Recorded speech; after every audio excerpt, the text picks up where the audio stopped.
a lot of folks reach out to me in my show about how do you communicate hard things to kids?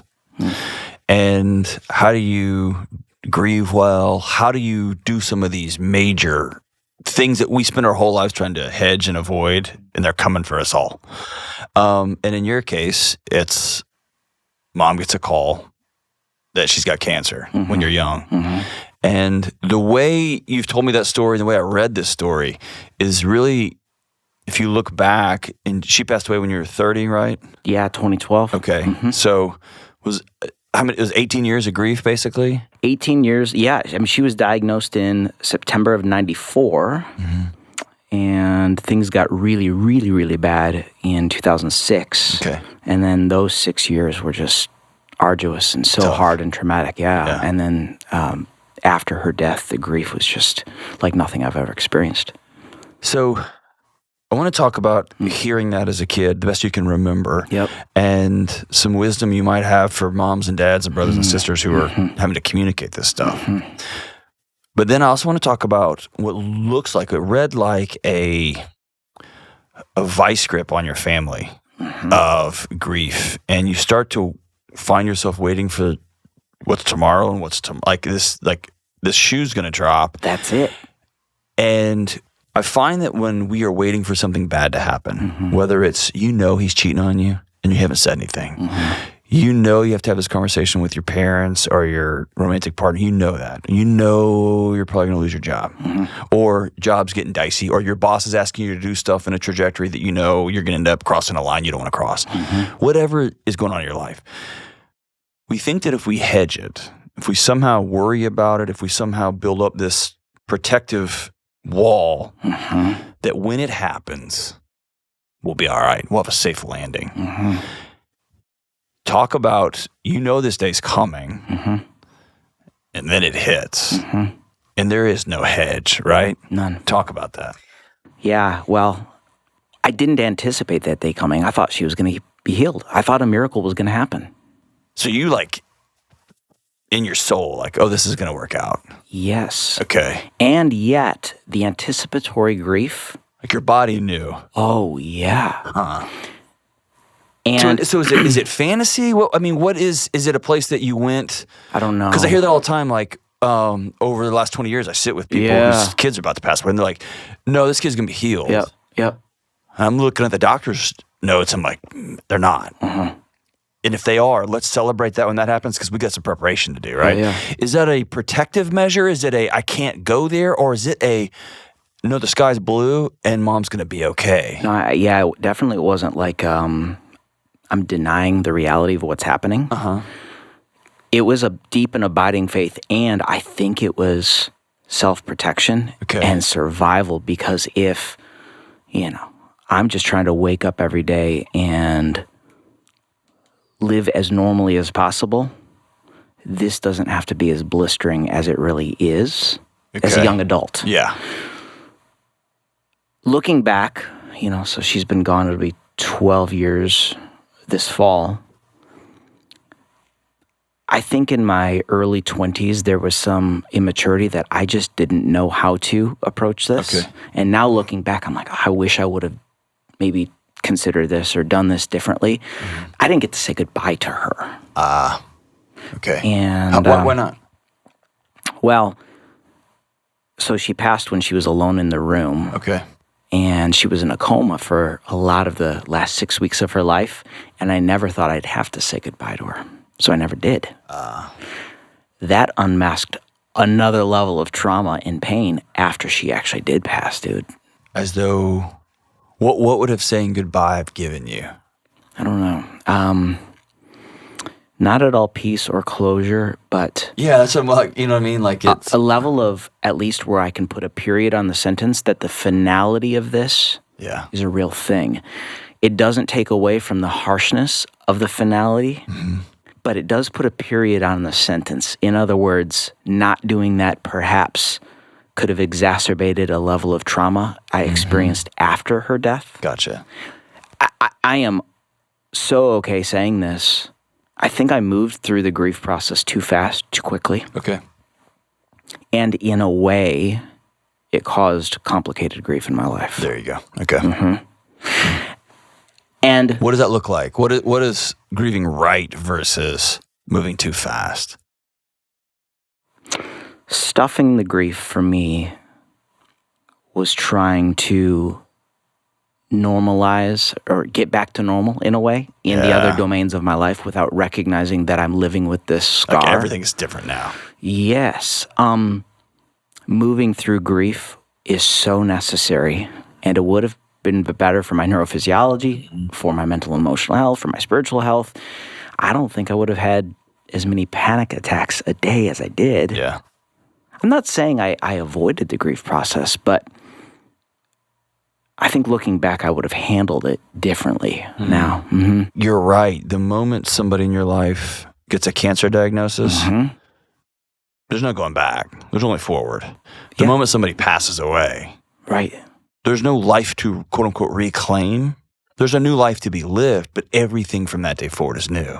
Everything. And I think the more, like when in couples, when somebody cheats on the other one, and the most common thing you hear is, I just want to get back to when we were dating again. And it's like those days are over. You'll have a kid, you'll have a house, you have a mortgage. Y'all have to build something new. We've talked about this privately. And so I had never considered it this way, like the energy you spend trying to just get back to the way it was at work and the way I want to get back to my workout routine. I want to get back to my sleep routine. Everything's different now. And your workout routine might be the same someday, but trying to get back is such wasted energy. And I wonder if it drove me crazy. And I don't mean to use that word lightly at all, but it created this level of compulsion in my life where I have to get to where things were. In other words, I created as a result, and you can speak into this. I don't know if this was just because of the first couple of years of grief, but I shrunk my life to such an extent that I didn't drive 5 miles outside of home. Yeah. I did the same thing this day, and it was maniacal. Yeah. And it was, I would say, a drive to avoid more pain. But had I realized the full depth of the weight of the grief and moved through it, not on from it, I think the experience of grieving her death would have been different. Now, you and I know that, or you know this as a friend. I experienced a medical diagnosis 9 months after her death, so I was like, I'm hit while I'm down. Right. So that introduced another level of pain in my life, but I was doing everything in my power to avoid more pain, and in so doing, created infinitely more pain. Infinitely more pain in every domain of my life. And this is what I don't think people realize about the consequences of avoiding grief. Yeah. Or even, folks might say, I'm not avoiding grief. I'm grieving, and I'm saying, I'm not sure you're grieving as thoroughly as you need to grieve. Grieving what could have been, what should have been. Yeah. I wanted to get back to Thursday and Friday night as it used to be. And I keep using the word maniacal, but I think it's right. My maniacal efforts to do so only made it worse because I could never recreate the thing that my soul longed for most. Gotcha. I've learned this from you over the last few years. I was unwilling, if I'm being honest, to explore writing a new story because it had been 18 years. And I said, I don't even know this is my story. Yeah. I'm sticking to this one. I don't even know what story this is. I don't know who I am. Yeah. And I think in my wiring, in my temperament, because I am wired for routine, predictability, stability, that added a layer of complexity to the whole process, which made things so hard. I was just talking to somebody about this the other day about anxiety, and they were trying to get me to map out something. And what I explained to them was, I can't give you a play-by-play every time because somebody's going to sit in here and talk to me about their anxiety, and I'm going to tell them, you got to start exercising every day. And then the next person's going to walk in here and they're a CEO with 3 kids with a 4th on the way, and they're doing a triathlon. And I'm going to tell them, you got to stop exercising so much. Your body can't handle it anymore. And so the exact same pathology is going to have 2 different paths. And I find that people who are wired for routine, I need some structure. And me being like, beep, beep, beep, like no structure, I would say just as a regular type A, like, man, dial it back, Chris, that when they experience a significant trauma, they try to squash every variable in their life. Everyone. They constrict. And the other side of it is people who have none like kind of go through life like me, just like, what's the next 5 minutes? The next 5 minutes come unwound, right? Yes. And addiction helps both of those pathologies, right? Man. And you can get addicted to any number of things to Band-Aid over that hurt over time. I was addicted to routine. Okay. I was addicted to, oh man, this is embarrassing to say, but whatever. Like I was addicted to, I have to drive these roads in this way and listen to this podcast on Friday when I go grocery shopping. Yeah. Because it's the only thing that makes me feel safe. I was addicted to that. Yeah. It messed with me. Yeah. And then one thing off, your body goes to shut down. Yeah. Okay. Freak out. Now, freak out for me is implosion, not explosion. Yeah. Mine's explosion. Mine's all over the place. Yeah. Just before this, I was meeting with somebody that works closely with me, and I was having a great Friday night. My wife and I were doing like a long-term planning. And so I sent a note to him about some of a business thing we're working on.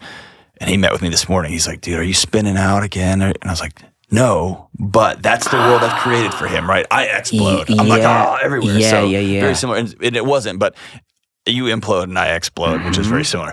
So give somebody some tools. How do you head through it? Gosh, this is going to sound really cliche, but I mean it because it was my experience and the experience of so many people I've talked to. I had to come to this place of deciding that the pain of regret was going to be greater than the pain of making a change. What were you going to regret? Staying stuck, like turning 40, turning 50, turning 60 and going. And still listening to the same podcast in the same grocery store? With the same furniture, in the same routine, and the same food in the fridge. It's like Groundhog Day all over again because of the fear motivation. And I really believe this, like in life, everything comes down to a core motivation of fear or love. Like fear says self-protect or self-promote. Shame says self-protect, self-promote. The fear motivation was I can't stand any more pain. So I'm going to shrink my life to such an extent that no more surprises. I can manage everything. And the greatest surprise is there will be change and more surprises. Right. But such a fool's errand. Yeah. So back to your question, I came to this realization, thank God, change is going to hurt. Moving forward is going to hurt. Grief hurts, and the grieving process will invoke pain. I don't believe we ever move on from grief, but we do move through it. I had to come to this place of deciding, okay, which pain do I want? Pain of regret, pain of change that could open up a new chapter for my life to move forward with scars. I want to double click on that. Yeah. You don't say that again. You said that perfectly. You don't move past it. Yeah. You can't erase it. I mean, not to hit on but like you can't. You were abused. There's a period in that sentence. You were bullied as a kid. There's a period in that sentence. Your mom passes away. There's a period in that sentence. Correct. It just is. The question is not, can you somehow swim upstream and unwind that or erase it off a whiteboard? The question is, what are you going to do next? Yeah, and I think to your point, if we try to do what you said, it's like moving through quicksand. The pain of change is like recognizing and owning the period on the sentence and being really honest with ourselves about what we're feeling and the pain involved in that. I say this to folks on my show and in the book, like, and this is the key maybe. Man, so many of it. We want quick fixes because we're sick and tired of the pain. We just want to wake up and feel okay. But transformation doesn't happen in one day. It happens daily. Right. So the pain of change is, okay, what are the choices I'm going to make today? What am I going to do in therapy today? What are my goals? What do I want to see happen in my EMDR session today? Mm-hmm. What's going to happen when my good buddy Delony calls me on a random Monday night in the summer of 2021 and I'm melting down again? Mm-hmm. And you said to me on the phone, dude, you can hold both things in one hand. Okay, that means I can take another step toward wholeness and transformation. Maybe this is the key for folks today. Like,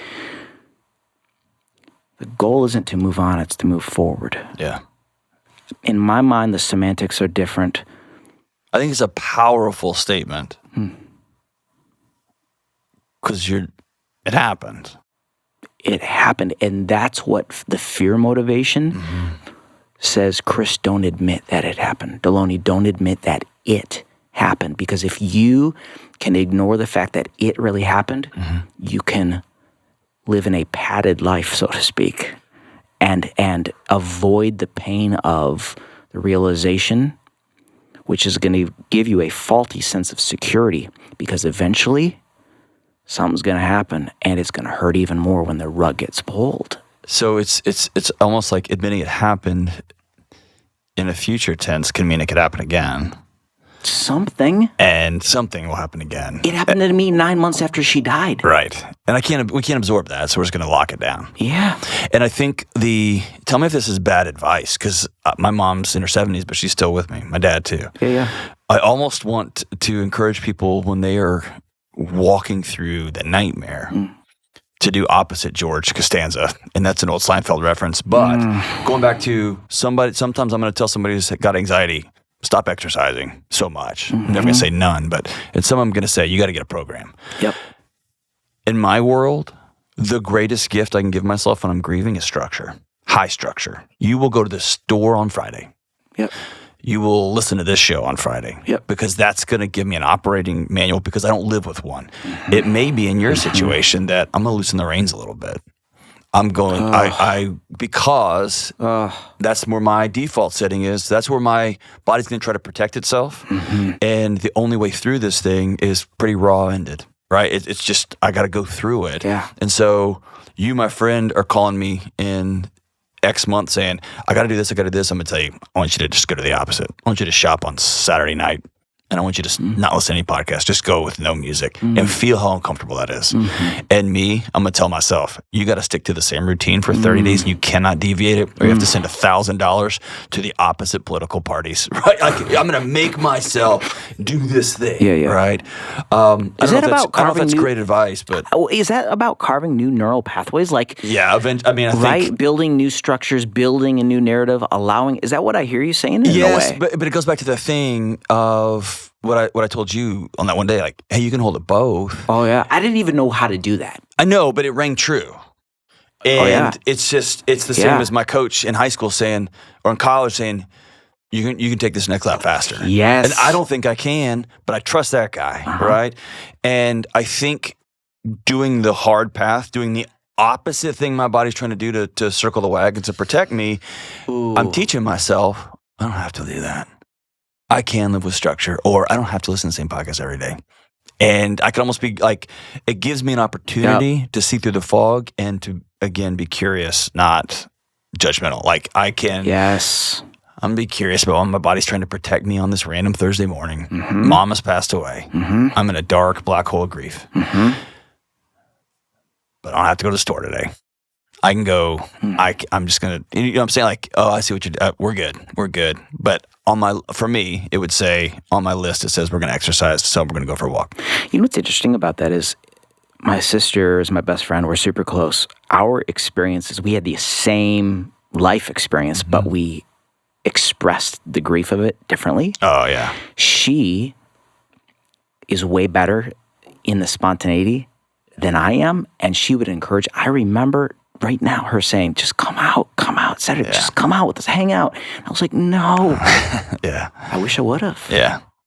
And at the same time, I always want people to be, there's not a roadmap for each of us, right? And you can look backwards now and be like, I probably would have taken a different route to get where I'm at.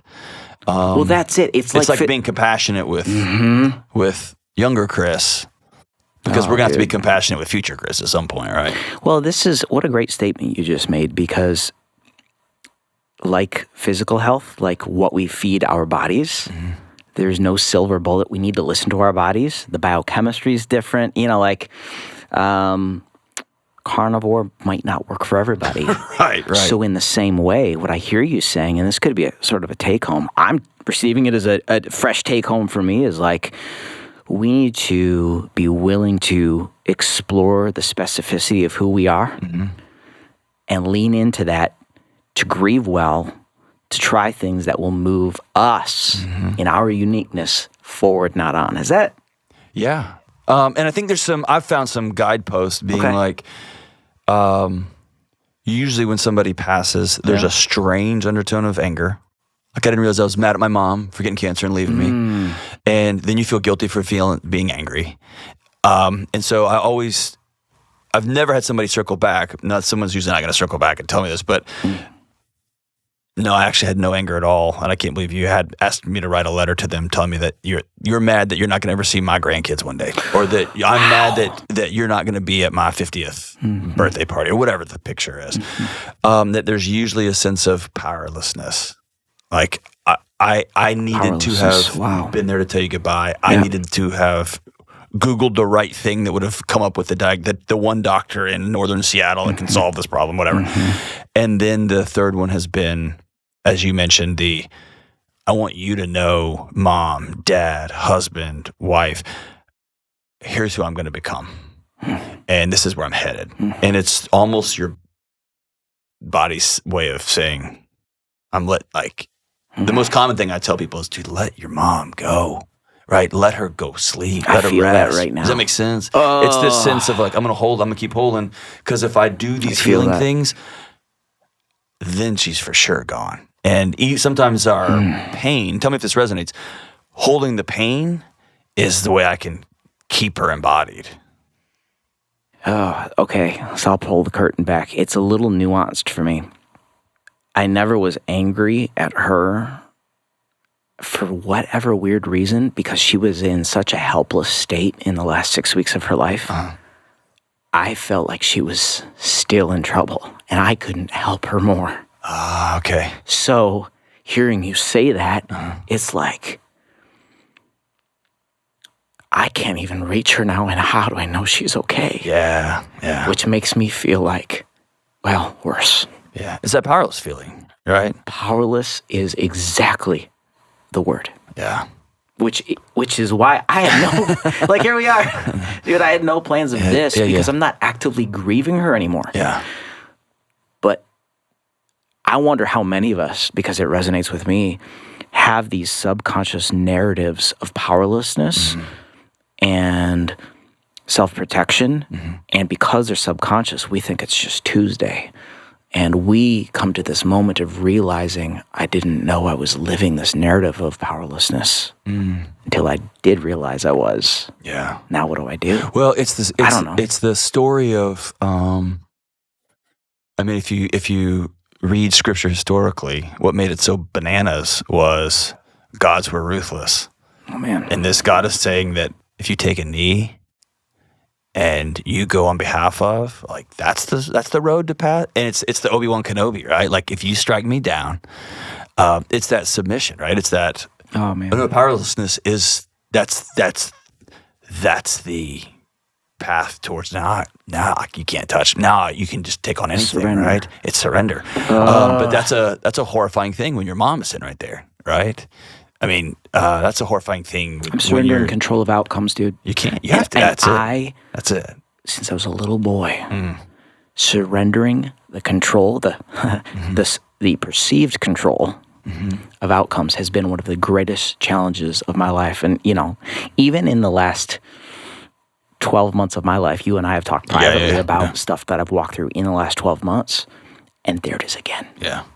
Are you willing to surrender outcomes? No, I'm not. Yeah. No, because I don't want more pain. And yet, like in that book, my first step out was surrender. Yeah. It's not giving up, it's giving in. That's right. I'm not going to quit. I'm going to do the best I can today. That's it. It's giving in, saying, I'm going to give in to this process of change and the process of confronting whatever dysfunction is in my life so that I can move forward. Right. And grow. But that goes to, like let's talk to the couple who wife cheated on husband and they are trying to make it work. The more he tries to quote unquote win her, or the more she tries to win him back, they're trying to play the outcome game. And you end up squashing, okay, I don't like this, but I'm going to be quiet about this because I want to get him back. Yep. And this thing weighed on me for 10 years before I responded to that guy's text at work. I'm not going to talk about this because I want to get him back.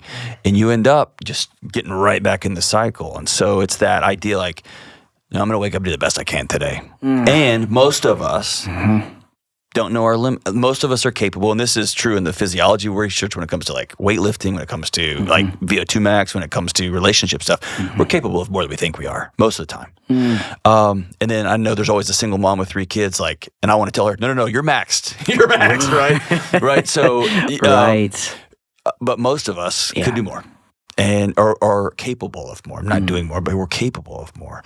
And I can hold more pain. I can hold at the same time. It's just being able to go, I'm going to work really hard today. It's amazing, like, to stay on that metaphor. In a way, I had atrophied because I wasn't using these muscles anymore. I wasn't exercising, in a sense, what it took to move forward, what it really took to grieve my losses in a wholehearted, thorough manner. And as such, my soul and spirit atrophied for a season. And I think the same thing, what I hear you saying is like it happens physically. If we don't use the muscle, it will eventually atrophy. Yeah. That was the greater pain that I could have never predicted. And yet it will happen. It'll happen. If we don't. Right. So before we leave this and talk about something else, and I was going to get lighter. I think I'm going to get darker. Before we leave this, can I say one thing to you? Just speak you to can say anything you want. I wonder if, and tell me if I'm off, that haunting, I didn't say goodbye. I would be willing to guarantee you that if your mom was sitting here, she'd be like, Chris, you told me goodbye like 5,000 times to the point that I wanted to tell you, but I couldn't speak. Stop telling me goodbye. Is that a measure of, I want to control the descent of this plane? Does that make sense? You are popping a balloon, my friend. I mean, is that the... Yes. Is that the... Yeah. Yeah, because I think the anticipatory grief and the picture I had painted, the expectations didn't meet reality. Yeah. Yeah. And almost nobody is prepared for... When somebody gets a terminal diagnostic, we think there's 6 months, or let's say you get a year, and you are 6 months in, that you think that the back 6 months are going to be like the first 6 months, or the first. It's a 5-year, and so the first 4 years are going to be the last year is going to be like the first 4 years, and most people are unprepared for. No, that sucker goes downhill, and it's gruesome, and it's tough, and it's hard, right? In an unprepared way. And so I want to like control how this thing lands. And our brains put little GPS pins in these weird moments like, I didn't say goodbye, or I didn't change the towels, or I didn't make this last text, or I didn't phone. It's like, no, the plane landed, and they're at peace.